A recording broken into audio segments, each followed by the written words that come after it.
MSW Media.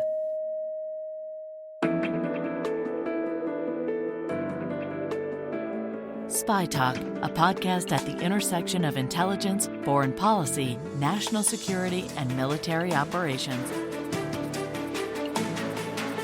Hi, I'm Michael Isikoff, and this is Spy Talk. Two questions related to each other. First, you said on your first day of office you're going to pardon January 6th defendants. Are you planning to pardon those who were charged with violent offenses? Well, we're looking at it, and we have other people in there. And as you see, I guess 24 or 28 people came now from the FBI. That came out very quietly. Nobody reported it, but they had people in some form related to the FBI. They had 4 or 5 people that were strongly related to the FBI. We have to find out about that. We have to find out about Hezbollah. We have to find out about who exactly was in that whole thing, because people that did some bad things were not prosecuted. You know, I see it all the time, and you see it too. People that were doing some bad things weren't prosecuted, and people that didn't even walk into the building are in jail right now. So we'll be looking at the whole thing, but I'll be making major pardons. Yes, please. That was President Trump this week, once again vowing major pardons of those convicted of storming the Capitol on January 6, 2021, in an effort to disrupt the counting of electoral votes, certifying Joe Biden's election as president. Just how many of the nearly 1,000 individuals who have been convicted of crimes related to January 6 Trump will pardon remains unclear. But Trump's comments are only one piece of a significant shift in public attitudes about what for many Americans remains one of the darkest days in the nation's history. Where much in the country, including many Republicans at the time, saw January 6 as a shocking threat to democracy, those views have softened with the passage of time. One recent poll by The Economist and YouGov found that among political independents, the percentage of those who strongly disapproved of the actions of the rioters had dropped from 67% 4 years ago to only 50% today. The Washington Post, in an article this week, suggested the emerging public view about January 6 is moving towards meh. What explains this shift in public attitudes, and what does it say about the state of our politics? Nobody has a better perspective on the events of January 6 than Tim Heaphy. A former U.S. attorney in the Western District of Virginia, Heaphy served as chief counsel of the January 6 committee that conducted months of gripping hearings on the events of that day and a massive report urging that Trump himself be criminally prosecuted. Heaphy has now written a book, Harbingers, about his time with the January 6 committee and the parallels he finds to a previous investigation he spearheaded into the rally of white supremacists in Charlottesville, Virginia in 2017. Heaphy has important observations about what these two events mean and what is fueling a domestic terrorist threat still facing the country. He joins me now on Spy Talk. Tim Heaphy, welcome to Spy Talk. Thanks, Mike. Thanks for having me. Sure. Congrats on the book. And there's lots in it that I want to talk to you about. But I have to start out with President-elect Trump's comments the other day in his press conference, vowing major pardons for the January 6 rioters and even making some wild claims. There were no guns at the events of January 6th, even including the idea that Hezbollah terrorists might have been involved, something we hadn't heard before. Give me your reaction and thoughts when you heard Trump's comments. Just crazy town, Michael. I don't understand it. It struck me as very similar to what we heard throughout the run-up to January 6th with the big lie. Just completely unfounded allegations about election fraud have become completely unfounded allegations about what happened at the Capitol. There's absolutely no evidence that Hezbollah or any foreign terrorist organization was involved. There were lots of guns found. Ashley Babbitt was not a peaceful protester. She was breaking through into the speaker's lobby when she was shot. Not to glorify that, but to sort of paint her as this peaceful protester is just a false narrative. So it's in the continuation of the president-elect's falsehoods about many subjects, and it's really discouraging. I mean, the really striking thing is these comments and similar ones from many House Republicans and his MAGA allies do seem to have had an impact on public perceptions of January 6th. Yeah. There's some polling suggesting that, the percentage of Americans who now strongly disapprove of what happened on January 6th has dropped. I mean, among political independents, it's now only 50%. I mean, a lot of your book is an attempt to explain not only what happened on January 6th, but how these kinds of false narratives get traction. Yeah, that's exactly right. Like the fact that these lies can gain currency, to me, reflects the sort of underlying cynicism that a lot of people have in this country about our institutions, and the big ones being government and media, right? Things that you and I take for granted as uncontroverted facts. We saw with our own eyes the violence of the Capitol.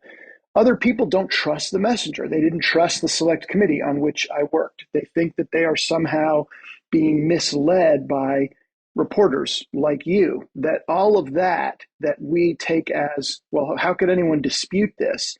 They question the credibility of the messenger. That is the undercurrent, that distrust in institutions that is much more creating a divide in this country than sort of a left-right dynamic, which we had some years ago. I have to say, you take a very sort of dispassionate and analytical approach to trying to explain this. I mean, it's not in reading the book. It's not it's not written with anger. It's not written as a polemic in any way. I mean, you try to be analytic in dissecting how it is that not only that, as I said, these events took place, but how the public has perceived them. I think that's my training as a lawyer. I mean, look, what I did in Charlottesville and in Jan 6 was a very similar approach. Let's just start with facts. Let's candidly tell the story of what happened there. That was the goal in Charlottesville. That was the goal with January 6th. And that's the goal in the book. It's not to be a polemic. It's not to be a call to action. It's meant more to be a dispassionate analysis of where I think we are as a country and as a democracy based on those things. That doesn't mean that the issues aren't worthy of a strong reaction, of anger, of all those things. I guess I still see my role more as someone who gathers and translates facts for a broader audience. Since you brought up Charlottesville, which is a big part of the early of the book in the early sections, you should probably tell us a little bit. You had an interesting path to become the January 6th chief counsel. So just tell us a little bit about your background and how it is you came to have this rather significant role. Yeah, sure. I appreciate that question. Look, lawyers become kind of accidental experts on things based on the matters on which they work. I live in Charlottesville. I was U.S. attorney in Charlottesville. And after I left that position at the end of the Obama administration, the August 12th of 2017 happened. And as a resident of that community, I was horrified. And I wanted to be part of kind of the healing and the solution.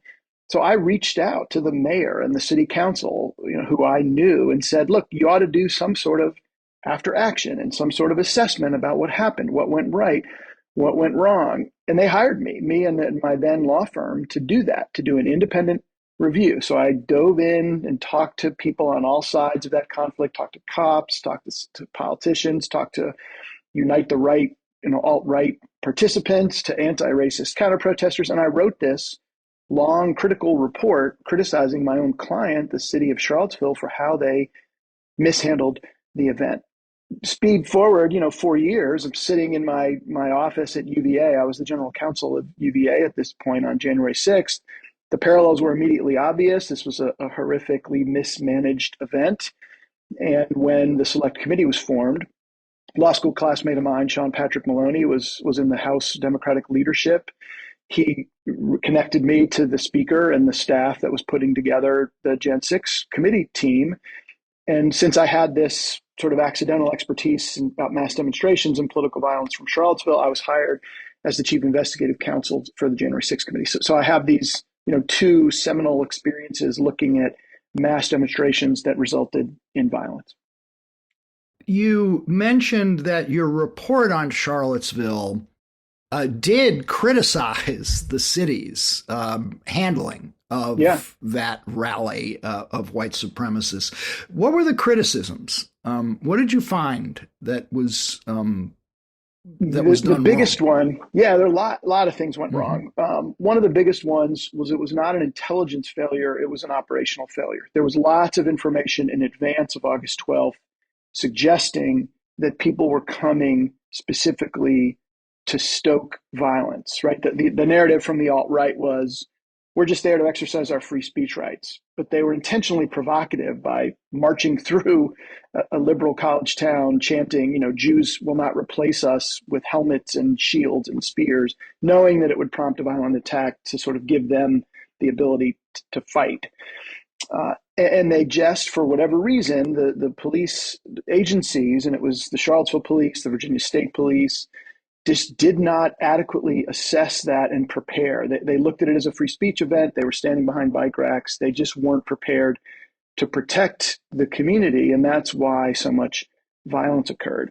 The other big failing was elected officials. Instead of honestly sort of acknowledging that the First Amendment protects this speech and preparing people, briefing everyone as to what to expect, they tried to change it. Up to the very last minute, they were trying to either deny the permit or move the event outside of town, right? This was an event focused on Civil War statues. And the backdrop of the Robert E. Lee statue in Charlottesville was part and parcel of the speech of the event. So they essentially were challenged when they tried to cancel or move it, and they lost. And that happened the night before. So instead of kind of preparing the community for what to expect, they're trying to move the event, which was just a misguided decision in terms of the law. So there was no communication between the different agencies, no effective management of the event in real time. They thought all along it would descend into an unlawful assembly that they could disperse. So instead of trying to protect the speech, they created conditions that would allow them to shut it down. Lots and lots of bad decisions at different levels. By the way, one of the surprising things in your book, I'm sure this was reported at the time, but I didn't catch it or didn't remember it. The ACLU went to court to defend the right of the white supremacist protesters to have their rally at the Robert E. Lee statue. Exactly right. And you say that, and you say they were right to do so. They were right on the law. Absolutely. Look, a week before the event, the ACLU of Virginia filed in federal court a litigation seeking an injunction to prevent the rally from being moved away from the statue. They alleged correctly, as Judge Conrad in the Western District of Virginia found, that there was no imminent threat. There was no intelligence suggesting that the permit holders specifically intended to threaten or to create acts of violence. That there was a lot of danger, but it was not like we have a plan to do X. So there wasn't a basis to restrict speech. It's very hard for governments to restrict speech, no matter how hateful. That's bedrock First Amendment law. And the ACLU, went to bat for them and won. And that's why the rally stayed in front of the statues. Were there fine people on both sides? Absolutely not. As President Trump said at the time. Right. We found in our investigation very, very few people happened upon this event or were there really for the statues.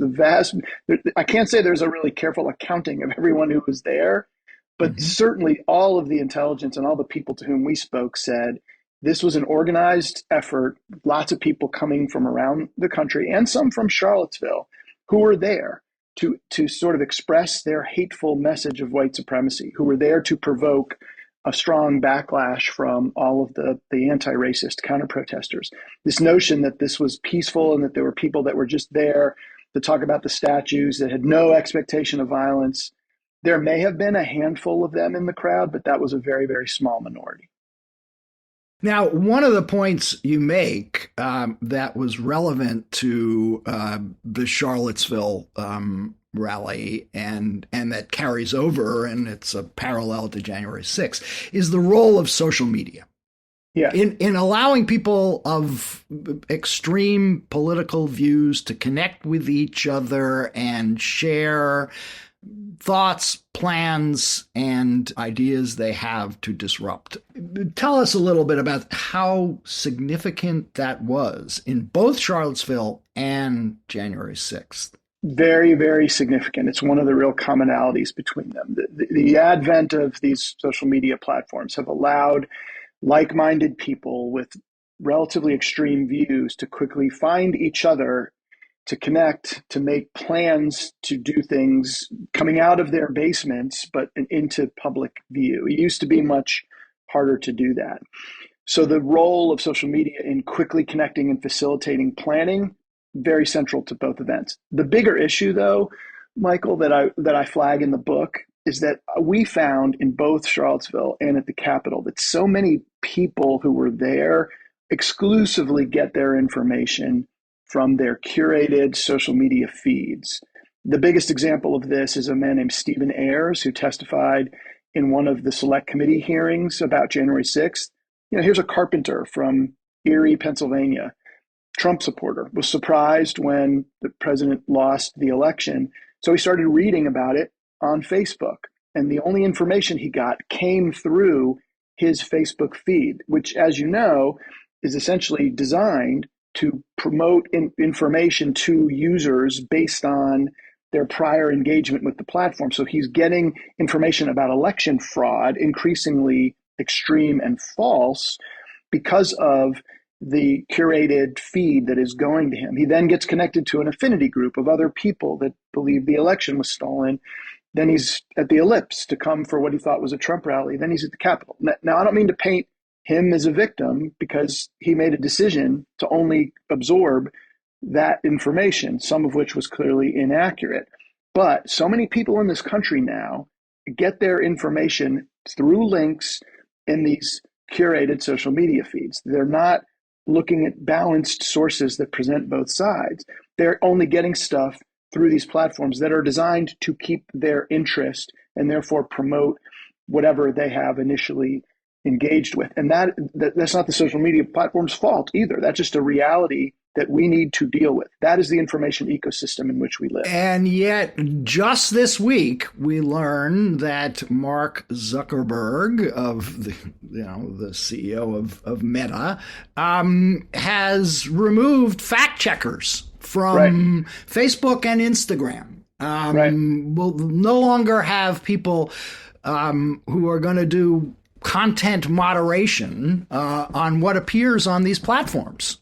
Yeah, which again, that's a private company that is there to maximize value to shareholders. That's not illegal. You could argue it's not unethical. I wish it were different, but that is the company's prerogative. All the more reason for us collectively, to help people navigate the landscape, right? That what I talk a lot about. Well, if Facebook is not going to do it, who's going to do it, and how does it get done? When you say we, how? In what way? We parents, we teachers, we schools, we. I would love to see more transparency so that we have the tools to understand how they work. I would love to see some restriction on sort of fake accounts, like bot accounts that sort of drive the algorithm dramatically.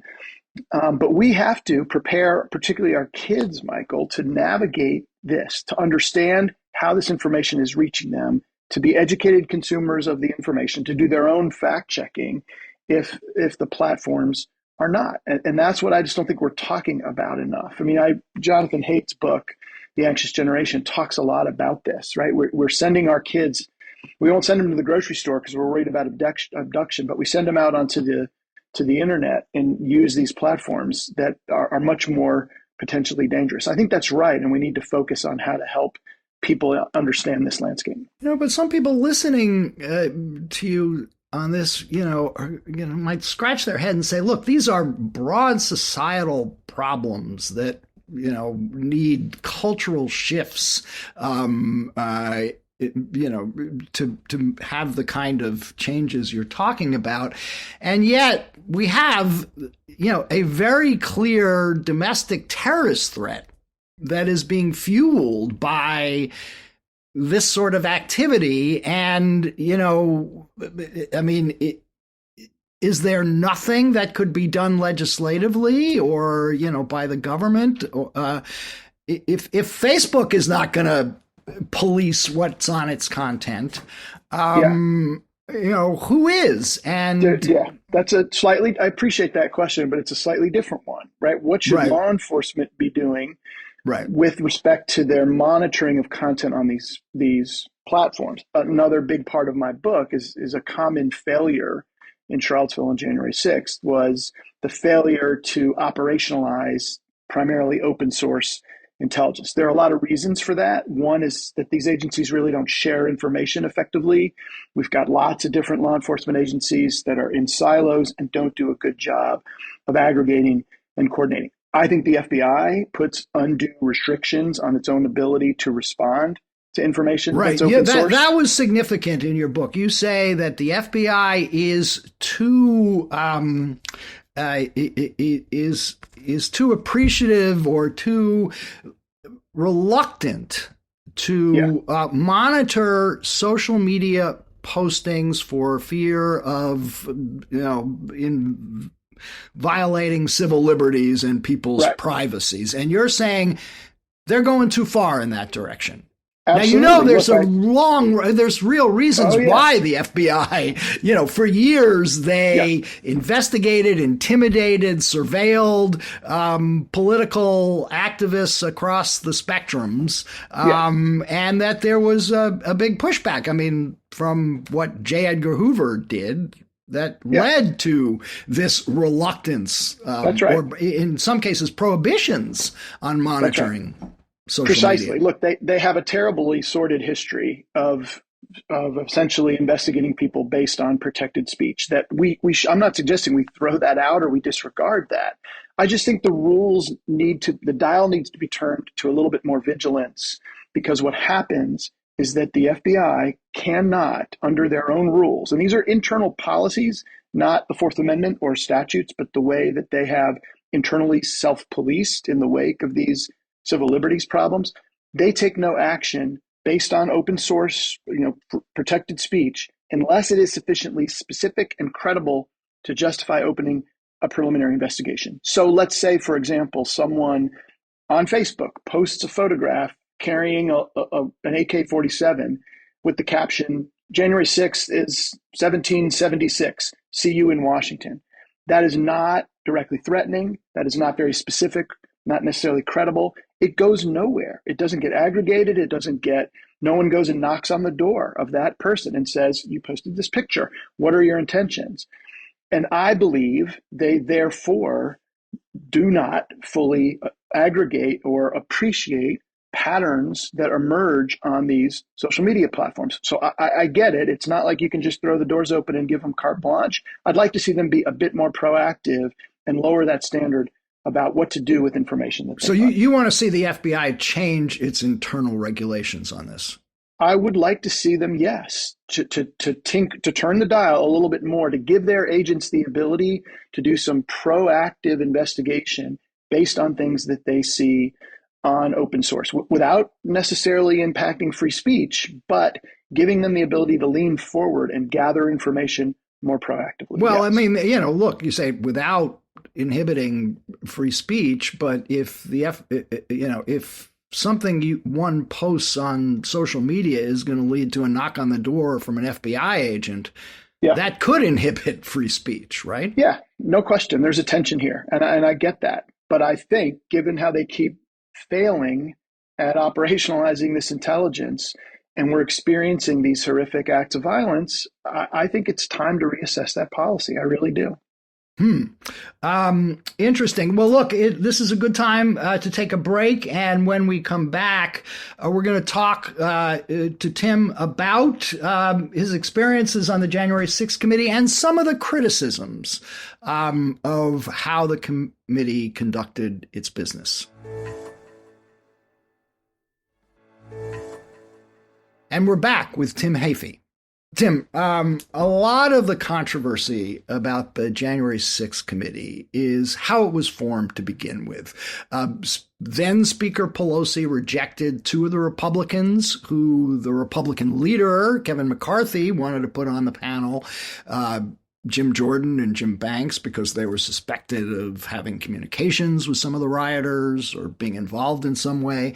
And when she did that, McCarthy then withdrew all Republicans.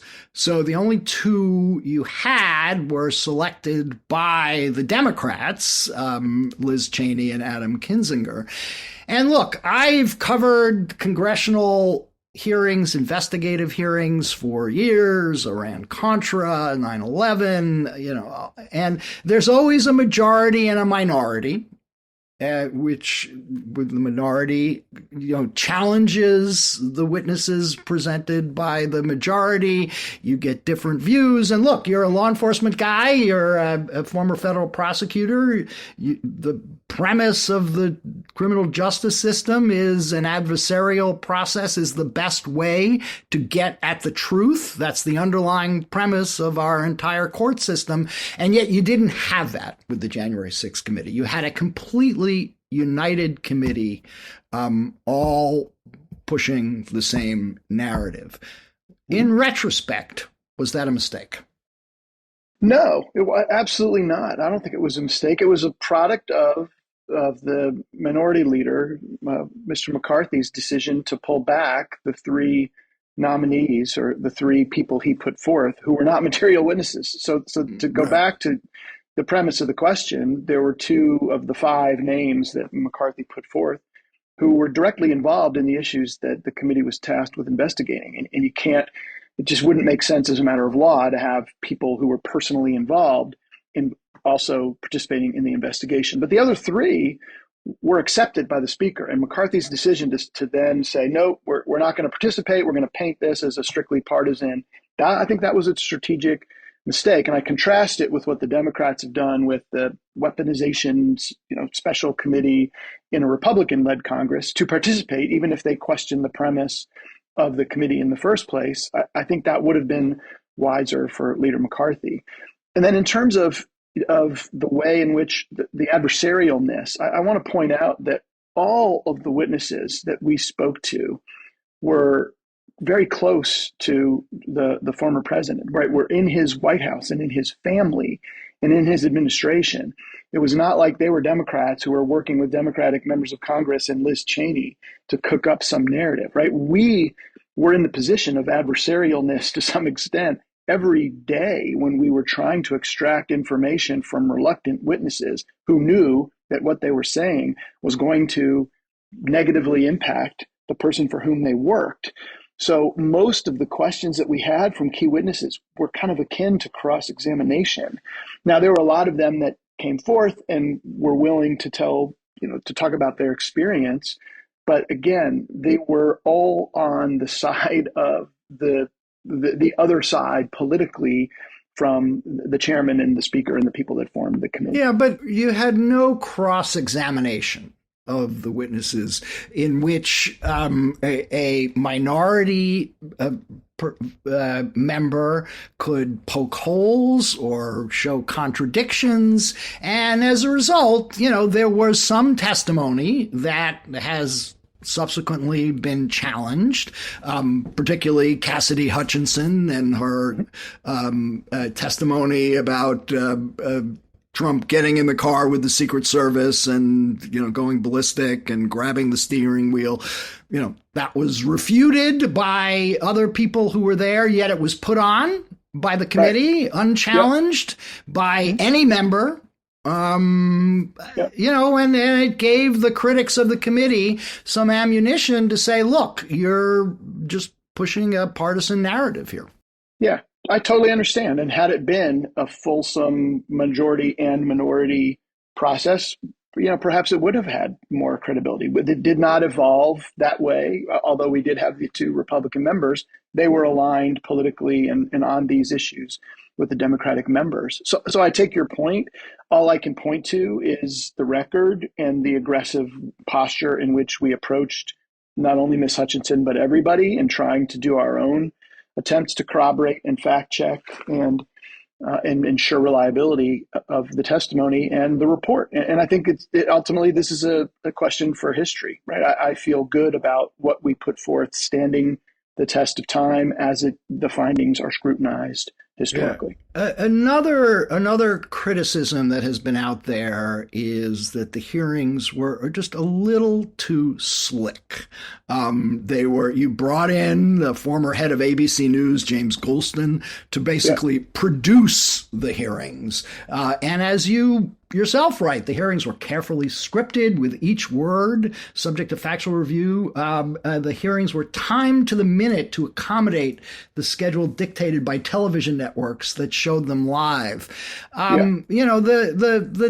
takeaway from that could be that this was a sort of slick TV infomercial political event rather than a robust hearing in which, can often be chaotic, but, does produce a clash that. Yeah. So when I started working on the committee, I looked at the 9/11 Commission as kind of the gold standard for what these things should look like. I read the 9/11 Commission report and was envisioning that we would similarly, have some hearings that would inform a sort of an ultimate written report. The members of the committee, the members of the select committee, my clients, I think wisely saw that America's kind of different now than it was 25 years ago and receives and processes information differently. And they made the decision that rather than just wait until the end to publish a written, substantial volume, we need to tell the story in smaller chunks and we need to do it visually. I think the primary purpose of the select committee was one of public revelation and education as to what happened, right? This was not, we did have some proposals for legislative change and recommendations, but a big part of the mission of the committee was to tell the story. And we told the story in a way that met the audience where it is. It was scripted and it was carefully calibrated because I felt very strongly as the chief investigator that it needed to be unobjectionably correct, right? It would stand up to the scrutiny it would get. That was the reason for the scripting, not to fit it into some preconceived narrative, but to ensure that it had integrity, that every word we used was going to be something we could stand behind as a matter of fact. So it's different. I take your point that it could look like it was a slickly produced political presentation, but the goal was persuasion, was education, and I think it was effective in doing that. It got attention. I think that they were persuasive. And again, look, historically, I think they're going to stand the test of time in terms of the reliability of the information. There were so many powerful moments from those hearings. What stands out most to you? Or another way of asking is, what did you learn that surprised you the most? I think the biggest surprise for me personally was how close this came to working, right? Like, I guess I kind of went into this thinking, our democracy has these guardrails built in and the system is resistant to threats in a really sort of robust way over the course of our history. And while that's true, that's less so than I expected. But for a handful of, I think, courageous people who were willing to kind of stand up and say, no, it could have worked. Like, it really could have. The peaceful transfer of power could have been prevented. And that's frightening. It was closer, but for the sort of Mike Pence's. How could it have worked? I mean, once Pence decided he wasn't going to do what Trump wanted him to do, which is reject some of the electoral votes. There weren't a majority in either the Senate or probably the House to overturn the results of the election. Yeah, it was a political strategy, right? Like the idea was that if Mike Pence were to reject certified electors from certain states and either throw it back to them or accept these alternate slates. But even assuming he did not, then it shifted to Congress objecting, delaying it, potentially having the Supreme Court kick it, get involved somehow if there's a logjam legislatively. Admittedly, long shot and unprecedented, but it was an intentional multi-part plan to try to delay, disrupt, and ultimately prevent the transfer of power. And again, it was thwarted by political leaders who stood up and said, no, democracy, the rule of law does not facilitate that. And the last desperate step was the violence, right? People charging the Capitol to literally interrupt the joint session. And that was brave men and women in law enforcement who were put in a horrible position, who were able to repel that and get the session going again. So it held because of courageous people, and that's what it takes.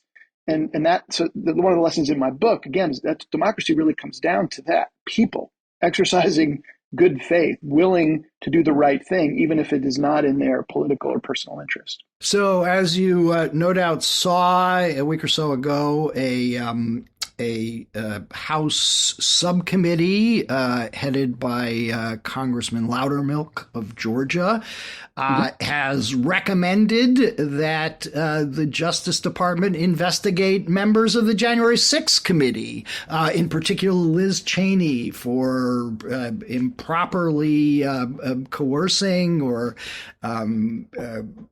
contacting a witness, Cassidy Hutchinson, when she had a lawyer. There were some other recommendations, but look, clearly there's a new crowd that's going to be taking over the Justice Department and the FBI, who are going to be sympathetic to these arguments. Are you concerned that that the new Justice Department and FBI will, in fact, investigate members of the January 6th committee and perhaps yourself as well? Not really. I got to say, I still think in this country it takes facts to create real culpability. I think we seem to be clearly headed for investigations. It doesn't take facts to investigate. So I wouldn't be surprised if congressional committees or even criminal grand juries start asking questions about the investigative work, or go back to revisit the underlying issues surrounding the attack on the Capitol. That said, I'm not concerned that Ms. Cheney or anyone else has any real exposure. All she or we did was translate information that was provided to us by witnesses, by documents, and make them public, piece them together. But there is Ms. Cheney was not a firsthand witness to anything, and she did not tamper with any witness. She was, like all of us, given information that we then put forth in investigative findings. That's not criminal. And this narrative about destruction of information is also What's that all absurd. about? Completely absurd. Completely absurd. Look, the House rules show that the official record of an interview is the transcript. So we did transcribed interviews and depositions, and every word of those preserved in the transcripts, and that is what was sent to the archives as the official records. The videotapes, which were supplemental records that were there to potentially use in the hearings, are not the official records. So they were not archived. And a handful So it's just the videos. It's not the transcripts are all there, but not all the videos. We did not, my understanding, and I was not involved in this, is that the sort of professional staff that adhered to the House rules and archiving everything decided that the videotapes were not official records, but the transcripts are. That's one of the allegations by the Loudermilk committee. The other is that there's some missing interviews, and that is because several White House staffers and Secret Service agents were only made available to the committee under the condition that we would not make their names public, we would not make the information public, because it would threaten national security if there was public information about White House operations. I believe that the Loudermilk Committee has actually gotten those transcripts and has had full access to them. So while they weren't published like the rest, they have been now made available. So again, nothing has been destroyed, nothing has been hidden. There's no smoking gun that was not disclosed by the committee. That is not a basis, based on what I know, for any kind of criminal exposure or investigation. So bottom line, in answer to your question, they can ask a lot of questions, but there's just no there that would result in any culpability. So got a final series of questions, more of from a philosophical perspective. like everybody else I know in Washington, I was glued to the hearings you put on in the summer of 2022. I mean, there were just amazing testimony firsthand from people inside the White House about Trump's, shocking refusal to lift a finger to stop the violence that was taking place at the Capitol.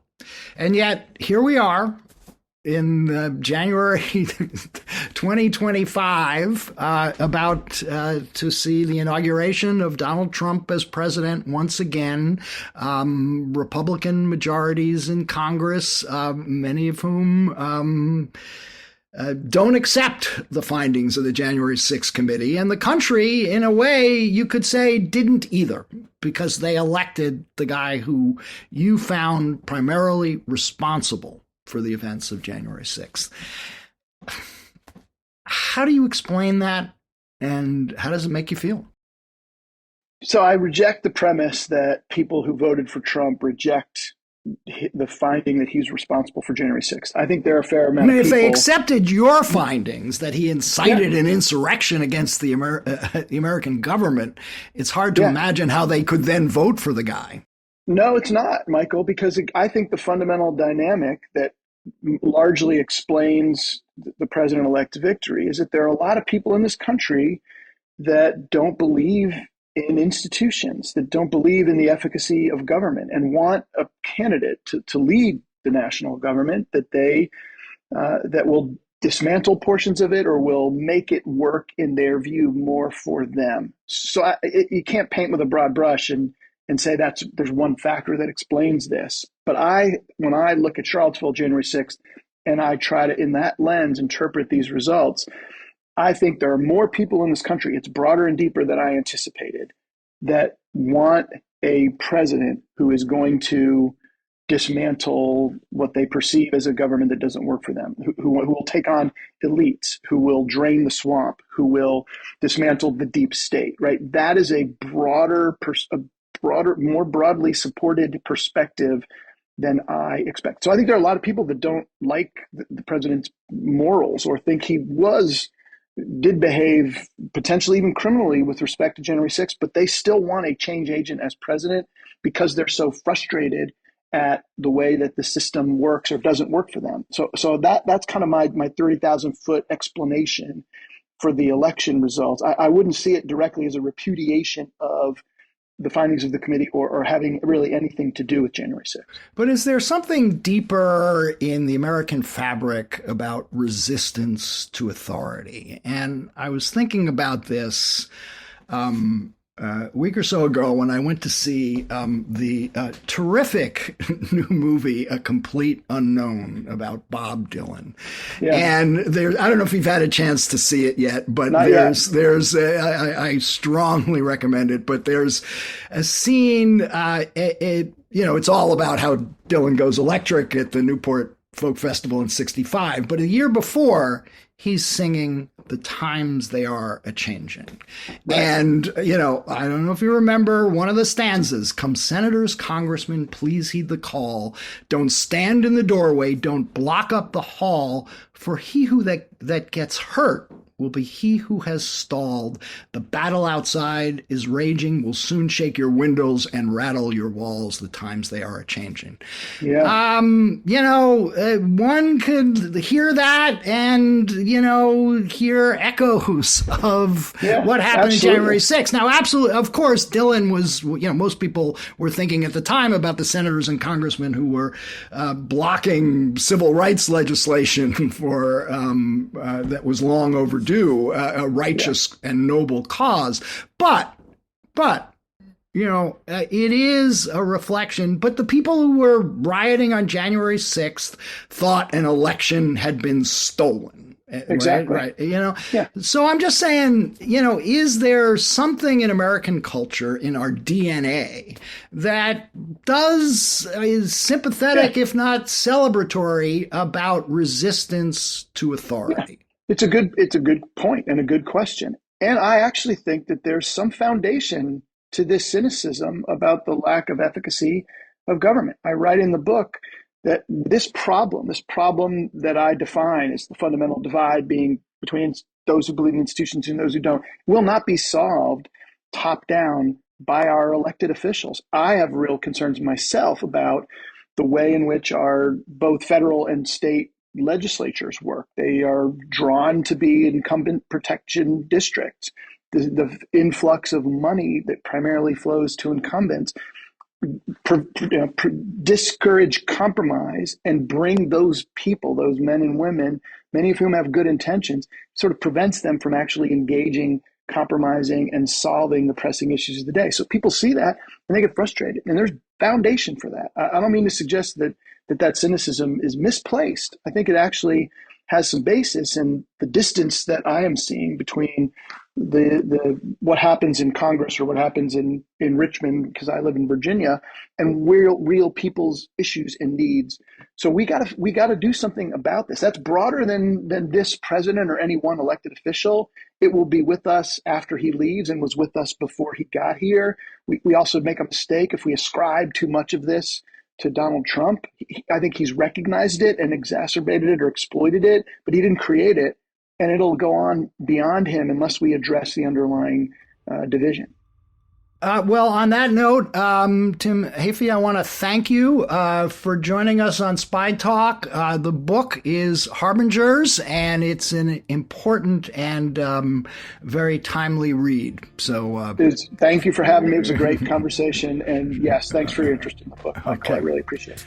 Thank you. And that's it for this week's Spy Talk. Be sure to check out our complete podcast archive on Apple or wherever you get your podcasts. And if you haven't already, do check out the spytalk.co news site on Substack, where we offer a steady diet of scoops and original analyses on the intersection of intelligence, foreign policy, and military operations. Just Google Spy Talk and you'll quickly find your way there. This edition of the Spy Talk podcast was smoothly produced, as always, by Kanai and expertly edited by Molly Hockey for MSW Media. That's it. See you around. I'm Michael Isikoff. Thanks for listening.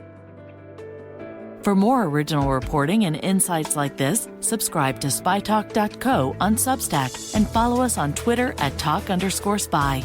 If you enjoyed our podcast, subscribe and leave a review on Apple Podcasts, Spotify, or wherever you get your podcasts. MSW Media.